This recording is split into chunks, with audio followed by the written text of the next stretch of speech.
Right, so over the past week, I've literally reviewed 60 different channels, all because of this video that I posted about 30k view jail. Everybody's been asking me in the comments, please review my channel, please review my channel. And obviously, I'm such a nice guy, so I've been reviewing everyone's channels. And I keep seeing the same silly mistakes over and over again that I thought would be smart to bring to everyone's attention so that everyone can check their channels to see if they're making these mistakes and to hopefully avoid them. On your screens right now is the checklist that I've made. The first thing we're going to talk about is positioning. When I mentioned the word positioning, I mean the way you position your script. Let's take a look at this video, which is one of the people that did review, just so that I can explain it to you. These little kids tried pranking a bus with costumes, but it didn't go as expected.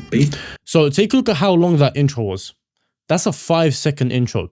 These little kids tried pranking, putting a costume to prank this boss. That is the wrong position in my opinion. I told this person in the comments how I would position this is these kids nearly got hit by a bus. Let me explain, for example. That literally took two seconds maybe. And to make this even more impactful, what you can do is you can speed up the clip of the bus approaching.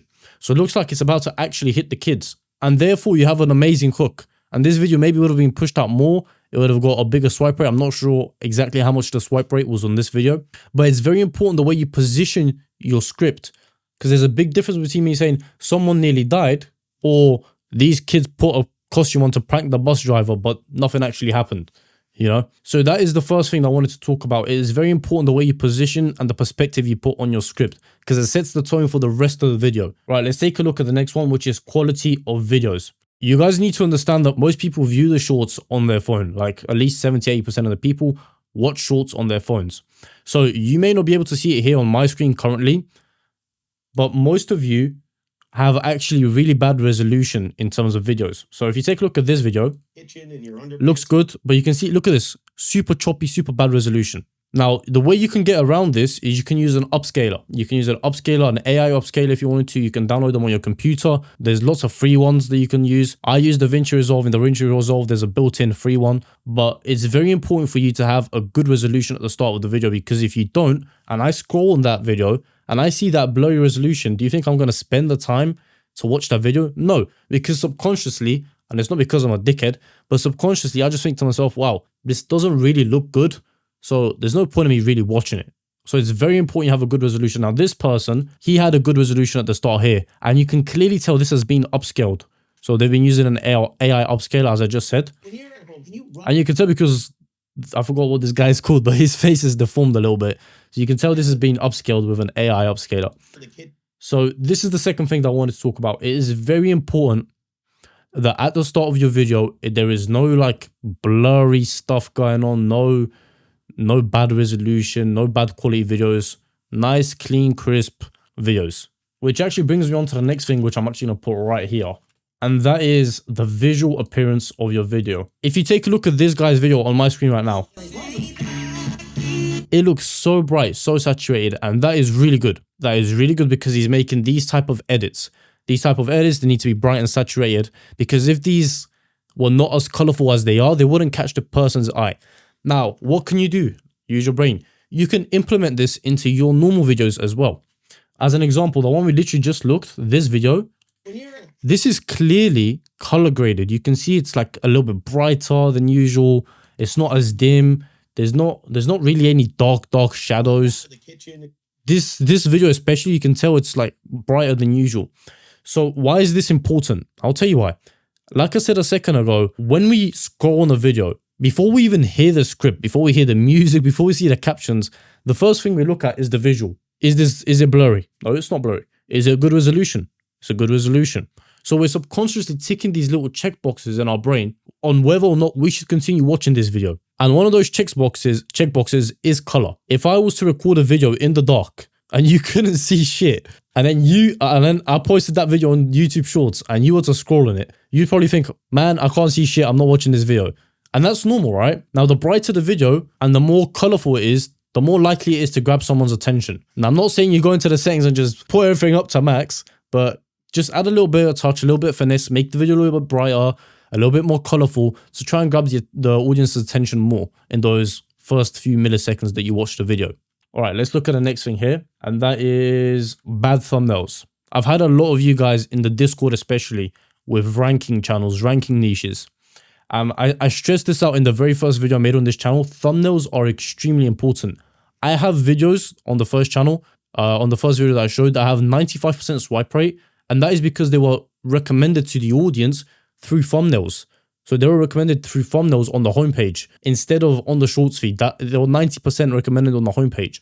So thumbnails are very important. Now, why is this also important in the ranking niche? Because in the ranking niche, the very first clip sets the tone for the rest of the video. I told a lot of you guys in the Discord, you're better off setting the best clip as the very first one and labeling it as number 5, for example, instead of number 1, because it will catch the viewer's attention more. Now, if you take a look at this video on your screen, you can clearly tell this woman is gesturing something with her hands, obviously. This video got 1.4 million views and was uploaded 5 days ago within this Counter-Strike 2 niche that I'm in as well. If I click on this guy's channel, he is on 6,000 subscribers. Now, this guy literally just has 6,000 subscribers, and some of his videos are view jailed. Some of them have done okay, like 300,000 views. But if you sort by the most popular videos, you will see that that is the one that he uploaded 5 days ago. Now, can you guess why that is the most popular video? Most likely, obviously, the thumbnail. So if you're within the ranking niche and you want to really try set yourself apart from others and try push your content out more, the thumbnail is extremely important. If you can get something crazy happening in the thumbnail, then the likelihood of someone watching that video is like through the roof. Okay, let's take a look at the next thing that I put here. First 3 seconds. This is actually very, very important. I just realized what it is because I was lost for a second. The first 3 seconds of the video are the most important of the video. You could have the best edits 30 seconds into the video, but no one's going to see them if they don't make it past the first 3. When you take a look at this video on your screen, what do you notice? First of all, this circle, not really nice, doesn't really stand out. And and also there's a bunch of captions up here, down here, they're not really good as well. But if you look at the actual nature of the video, this cop rushed to save a dog that was trapped in a burning car. This cop rushed to save a dog that was trapped in a burning car. Now, when I reviewed this, I was like, okay, this is actually a good concept. This could really work. But what happened next was unforgettable. Look at this B-roll, by the way. Look at the B-roll. Breaking the glass. You go further into the video, he breaks the glass again, and you can actually see the dog being rescued. When I saw this, I was super confused. Why would you not use this at the start of your video? Like, compare this where the guy's breaking the glass, there's fire coming out of the truck, the car, compared to the start of this video. Like, why? Use that B-roll. Those first 3 seconds are very important. Use that B-roll that's going to take and hook the viewer, you know? Why would you not guarantee the success of your video? I bet you if the person who uploaded this video, and they know who they are because they're one of the subscribers, if I edited this video for him and I asked him to re-upload it, and in the first 3 seconds, there was the B-roll that I just said and a better circle, this video could have performed much, much, much better. Okay, let's look at the next thing that I've put here, and that is pointless videos. This is actually very, very common with people that are just starting out in the YouTube niche, because sometimes you run out of ideas. It's completely normal. I run out of ideas sometimes as well. Now, here on your screen is an example of a pointless video for all of you people that watch football. Richarlison scores at the 91st minute, by it should say there. After 2 minutes, this guy makes it, whatever, score, doesn't matter. And then it switches to 2025, celebrating again. Delete makes it 2-2.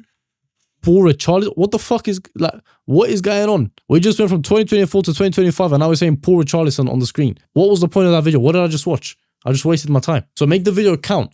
And the best way to make the video count and set the tone of the video is, as I said, in those first 3 seconds. This person actually has really good videos on his channel. I'm just being very, very picky here so that I can show you guys a mistake that I have seen. But this person actually has really good videos on his channel that actually make sense. Like look at this one. Passing secret tactics, giving it to him. Meanwhile, opponent.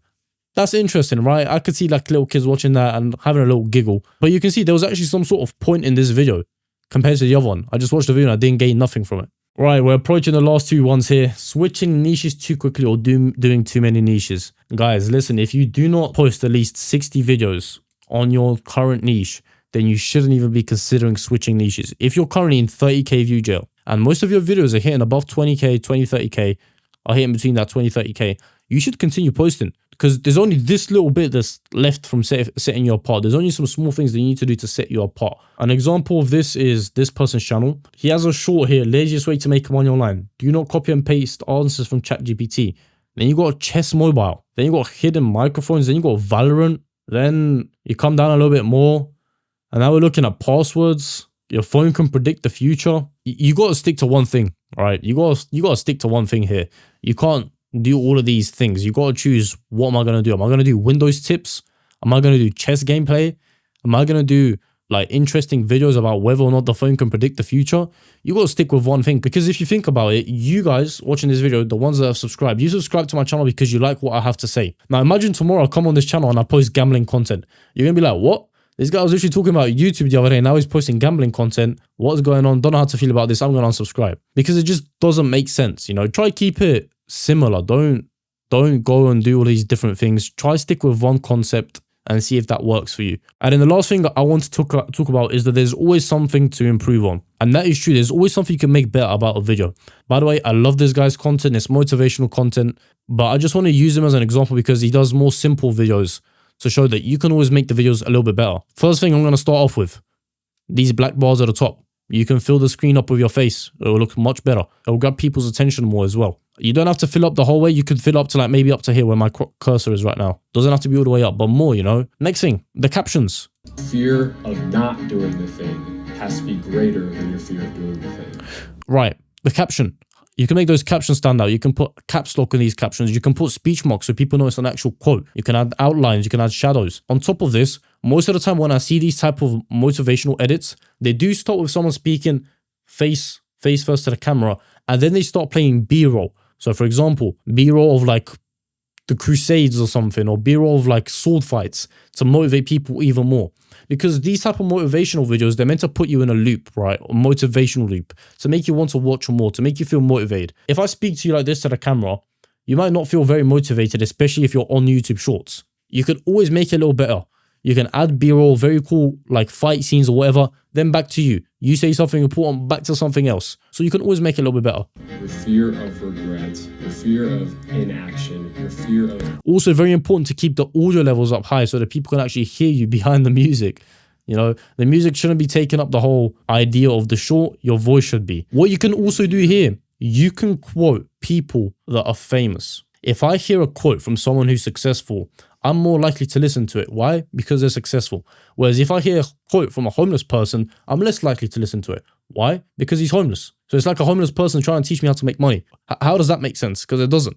So it just goes to show there's always something that you can improve on. It doesn't have to be necessarily just with the video's appearance, but it could also be with your script as well. Now, whilst I was making this video, I also got a little bonus idea that I came up with, and that is cut the BS. When you make a script, the most important thing you need to know is they need to keep it straight to the point. If I open up TikTok or YouTube or Instagram, whatever, and I scroll on a video, and the first thing I hear is, in my opinion, right, we as people should do this, this, and that. I would have scrolled off the second he said, in my opinion, because nobody cares. Unless you're a creator who is like well-known and does talking head videos, nobody cares, right? When you make informative content, there's no need to beat around the bush. Straight to the point. You can add keywords to rehook the viewer, and I'm actually going to make a video on scripting next so that I can teach you guys how to script properly and keep viewers hooked throughout and rehook them. But you can use rehooks. For example, you wouldn't believe what just happened. Blah, blah, blah, blah, blah, blah, blah. But this isn't all. So it keeps the video going, telling the viewer that there's more, and more. These type of rehooks and keywords you can use. You can also use strong words like controversial, terrible, stupid, genius. You know, these little keywords, they're very subtle, but they make a difference to your subconscious. They make you think, okay, this is smart. Okay, this is terrible. Okay, this is bad. Because if I say bad and terrible, two of them have different type of gravitas. Bad is more like, terrible is like, you know. So very important to also make sure your script has no BS in it. Try to keep it straight to the point. Don't try to overcomplicate things. I hope you guys found this video interesting. If you need any advice, drop a comment or join the Discord. We've literally just hit like 80 members, I think. Let me take a look. We are, okay, never mind. We're close to 80 members just from one video, which is incredible. The support has been absolutely amazing from everyone. I'll also be starting some live streams here to try and help you guys live in the flesh in a moment, and we can discuss topics as well. So stay tuned with that, and yeah, take care, guys.